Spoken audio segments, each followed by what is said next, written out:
दोस्तों, अगर आप नरेंद्र मोदी को एक बेहतरीन प्रधानमंत्री मानते हैं तो इस वीडियो को लाइक करें, इसे अंत तक जरूर देखें और चैनल को जरूर सब्सक्राइब करें। चलिए नजर डालते हैं आज की हेडलाइंस पर। देश में पिछले 24 घंटों में 103 लोगों की मौत, 3,390 मरीज बढ़े, संक्रमितों की संख्या 56,000 के पार। सरकारों के किराए न देने पर बसपा मदद करेगी। पत्रकार सुधीर चौधरी के खिलाफ जिहाद चार्ट एपिसोड को लेकर एफआईआर दर्ज।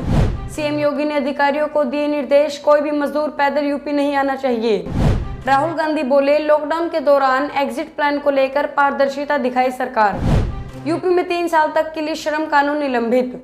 राजस्थान में कोरोना से मरने वालों की संख्या 100 हुई, 3,453 संक्रमित। किसानों को 10,000 रुपए की आर्थिक मदद देगी सरकार। राहुल बोले, अब लॉकडाउन खोलने की जरूरत, राज्य सरकारों के साथ मिलकर रणनीति बनाए केंद्र। महाराष्ट्र में मई के अंत तक जारी रह सकता है लॉकडाउन, उद्धव ठाकरे ने दिए संकेत। पहली बड़ी खबर, देश में पिछले 24 घंटों में 103 लोगों की मौत, 3,390 मरीज बढ़े, संक्रमितों की संख्या 56,000 के पार। देश में कोरोना संक्रमण के मामले लगातार बढ़ते ही जा रहे हैं। ताजा आंकड़ों के मुताबिक अब तक संक्रमण के कुल 56,342 मामले सामने आए हैं, जिसमें 16,539 मरीज ठीक हो चुके हैं और 1,886 मौतें हुई है। एक दिन में 3,390 मरीज बढ़े हैं और 103 लोगों की मौत हो चुकी है। हालांकि 1,274 लोग एक दिन में ठीक हुए हैं। रिकवरी रेट 29.35% और मौत की दर 3.34% है। स्वास्थ्य मंत्रालय के मुताबिक महाराष्ट्र में सबसे ज्यादा 694, गुजरात में 425, मध्य प्रदेश में 193, राजस्थान में 97, दिल्ली में 66, उत्तर प्रदेश में 62, आंध्र प्रदेश में 38, पश्चिम बंगाल में 151, तमिलनाडु में 37, तेलंगाना में 29, कर्नाटक में 30, पंजाब में 28, जम्मू कश्मीर में 9, हरियाणा में 7, केरल में 4, झारखंड में 3, बिहार में 5, उड़ीसा में 2, हिमाचल प्रदेश में 2, चंडीगढ़, असम और मेघालय में 1-1 मौत हुई है। सबसे ज्यादा चिंता का विषय महाराष्ट्र, गुजरात और दिल्ली के लिए है, क्योंकि यहाँ लगातार मामले बढ़ते ही जा रहे हैं। जहां महाराष्ट्र में 17,000 से ज्यादा केस है, वहीं गुजरात और दिल्ली में भी मामले बढ़ते ही जा रहे हैं। गुरुवार के आंकड़ों के मुताबिक 10 ऐसे राज्य हैं जहां से भारत के 90.5% कोरोना संक्रमित मामले सामने आ रहे हैं। वहीं 94% संक्रमण से मौत भी इन्हीं 10 राज्यों में से हुई है। आपको बताते हैं कि ये कौन से राज्य हैं जहां से भारत के 90.5% मामले सामने आ रहे हैं। ये राज्य है महाराष्ट्र, गुजरात, दिल्ली, तमिलनाडु, मध्य प्रदेश, राजस्थान, उत्तर प्रदेश, आंध्र प्रदेश, पंजाब और पश्चिम बंगाल। दूसरी बड़ी खबर, सरकारों के किराया न देने पर बसपा मदद करेगी। राज्य मुख्यालय बसपा सुप्रीमो मायावती ने प्रवासी मजदूरों से उनके घर तक भेजने के लिए किराया लेने पर तीखी प्रतिक्रिया व्यक्त की है। उन्होंने कहा है कि सरकारें अगर प्रवासी मजदूर को किराया देने में आनाकानी करती हैं तो बसपा के सामर्थ्यवान लोग उन्हें किराया देने में मदद करेंगे। मायावती ने मंगलवार को ट्वीट कर कहा है, यह अति दुर्भाग्यपूर्ण है कि केंद्र व राज्य सरकारें प्रवासी मजदूरों को ट्रेनों व बसों से भेजने के लिए उनसे किराया वसूल रही है। सभी सरकारें यह स्पष्ट करें कि वे उन्हें भेजने के लिए किराया नहीं दे पाएंगी।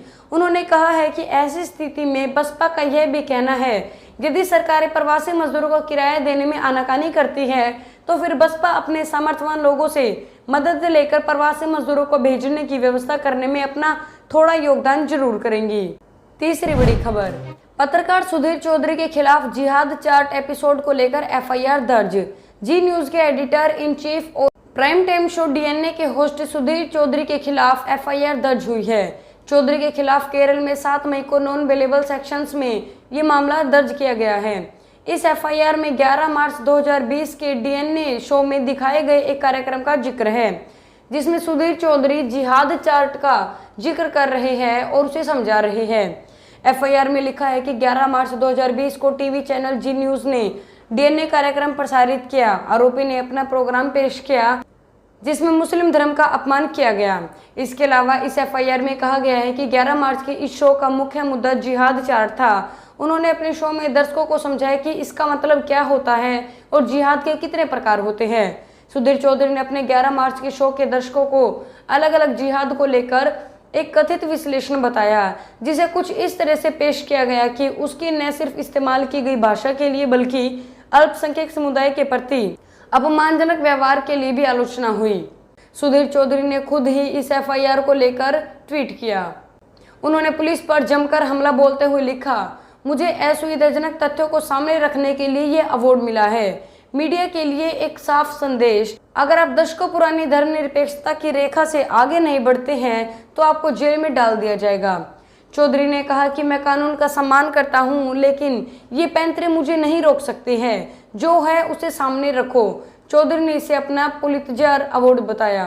चौथी बड़ी खबर, सीएम योगी ने अधिकारियों को दिए निर्देश, कोई भी मजदूर पैदल यूपी नहीं आना चाहिए। उत्तर प्रदेश के मुख्यमंत्री योगी आदित्यनाथ ने गुरुवार को अधिकारियों को सख्त निर्देश दिए हैं कि वे सुनिश्चित करें कि प्रवासी मजदूर पैदल यात्रा कर प्रदेश वापस न लौटे।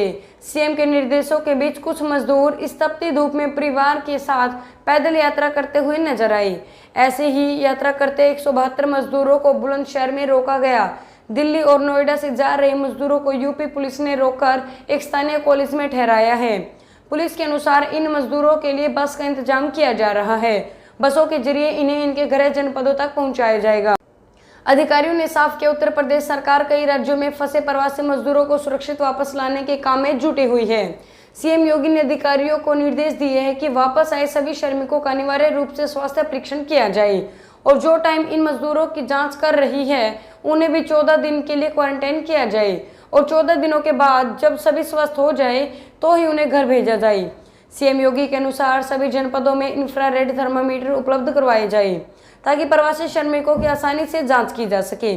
प्रवासी श्रमिकों और कामगारों की जांच करते हुए स्वस्थ लोगों को घर पर ही 14 दिन के लिए पृथकवास में रखने के लिए भेजा जाए और जो स्वस्थ न हो उनके उपचार की व्यवस्था की जाए। आपको बता दें कि कोरोना के चलते हुए देश भर में जारी लॉकडाउन के कारण बड़ी संख्या में मजदूरों पर रोजी रोटी का संकट टूट पड़ा है। राज्य सरकार तमाम दावों के बीच भारी संख्या में मजदूर पैदल मीलों का सफर तय कर रहे हैं। पांचवी बड़ी खबर, राहुल गांधी बोले, लॉकडाउन के दौरान एग्जिट प्लान को लेकर पारदर्शिता दिखाई सरकार। कांग्रेस के वरिष्ठ नेता राहुल गांधी ने कहा है कि केंद्र सरकार को कोरोना वायरस के चलते अपने लॉकडाउन से वापसी के प्लान को लेकर पारदर्शिता दिखानी चाहिए। उन्होंने वीडियो कॉन्फ्रेंस के जरिए एक संवाददाताओं से बातचीत के दौरान यह बात कही। प्रेस कॉन्फ्रेंस ने विभिन्न मुद्दों को लेकर खुलकर अपने विचार व्यक्त किए। गौरतलब है कि कोरोना वायरस की महामारी के चलते लॉकडाउन 17 मई तक बढ़ाया गया है। वीडियो लिंक के जरिए इस मीडिया से बात करते हुए राहुल ने कहा, सरकार को इस मामले में शुरू से ही पारदर्शिता अपनानी थी।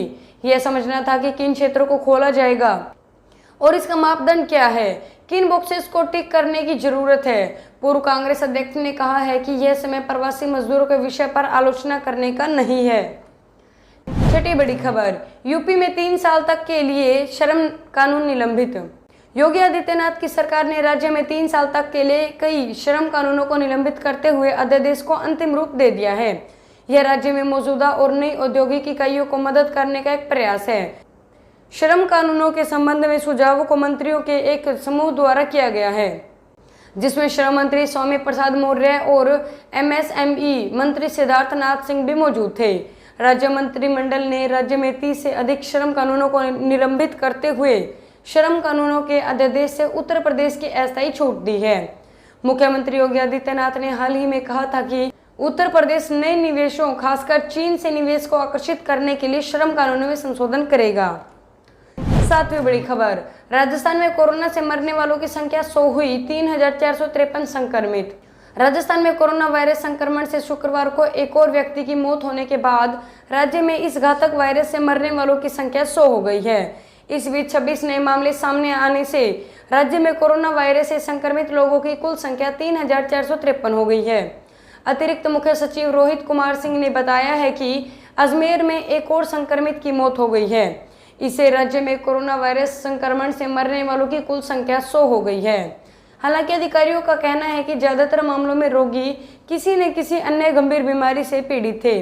इस बीच राज्य में शुक्रवार सुबह 9 बजे तक कोरोना वायरस संक्रमण के 26 नए मामले आए, जिनमें जयपुर में 6, पाली में 5, उदयपुर, झालावाड़ एवं अजमेर में 2 नए मामले शामिल है। राज्य में अब तक मिले कुल संक्रमितों की संख्या 3453 हो गई है। 8वीं बड़ी खबर, किसानों को 10,000 रुपए की आर्थिक मदद देगी सरकार। झारखंड सरकार किसानों को सहयोग राशि के रूप में 10,000 रुपए देने जा रही है। राज्य के करीब 35 लाख किसानों को इसका लाभ मिलेगा। इसके साथ छूटे हुए सभी दूध उत्पादकों से भी सरकार दूध खरीदेगी। कृषि मंत्री बादल बताते हैं कि लॉकडाउन में सबसे अधिक नुकसान किसानों को हुआ है, इस नुकसान से निकलने के लिए सिर्फ योजनाओं से काम नहीं चलेगा। सबसे पहले ऐसे किसानों को विशेष पैकेज के तहत आर्थिक सहयोग राशि देनी होगी। केंद्र को इस संबंध में पहले ही वस्तुस्थिति से अवगत करा दिया गया है, जिसे केंद्र ने गंभीरता से भी लिया है। उन्होंने बताया कि राज्य सरकार किसानों को हर संभव मदद पहुंचा रही है, लेकिन उन्हें केंद्र सरकार से भी मदद की पूरी उम्मीद है। 9वीं बड़ी खबर, राहुल बोले अब लॉकडाउन खोलने की जरूरत, राज्य सरकारों के साथ मिलकर रणनीति बनाए केंद्र। देश में जारी कोरोना संकट के बीच राहुल गांधी वीडियो कॉन्फ्रेंसिंग के जरिए मीडिया से बात की। उन्होंने कोरोना के लगातार बढ़ते संकट और लॉकडाउन की वजह से आ रही मुश्किलों पर बात की। मोदी सरकार पर निशाना साधते हुए उन्होंने कहा है कि सरकार को लॉकडाउन खोलने की नीति जनता को बतानी चाहिए। न्याय योजना की तर्ज पर मजदूरों के खाते में सीधे पैसे जमा करने चाहिए। 10वीं बड़ी खबर, महाराष्ट्र में मई के अंत तक जारी रह सकता है लॉकडाउन, उद्धव ठाकरे ने दिए संकेत। महाराष्ट्र के मुख्यमंत्री उद्धव ठाकरे ने गुरुवार को वीडियो कॉन्फ्रेंसिंग के जरिए सर्वदलीय बैठक में नेताओं से बातचीत के दौरान संकेत दिया कि राज्य के रेड जोन में मई अंत तक लॉकडाउन को बढ़ाया जा सकता है। इसमें विशेष रूप से मुंबई और पुणे महानगरीय क्षेत्र शामिल हैं, जिनका महाराष्ट्र में कोरोना के मामले में 90% योगदान है। वैसे लॉकडाउन 17 मई तक समाप्त होने वाला है। इस बैठक में विपक्ष के नेताओं ने राज्य सरकार को सुझाव दिया है कि कैसे स्थिति को अधिक प्रभावी ढंग से संभाला जा सकता है। दोस्तों इस वीडियो को लेकर नरेंद्र मोदी को एक बेहतरीन प्रधानमंत्री मानते हैं तो इस वीडियो को लाइक करें, चैनल को जरूर सब्सक्राइब करें और चैनल को जरूर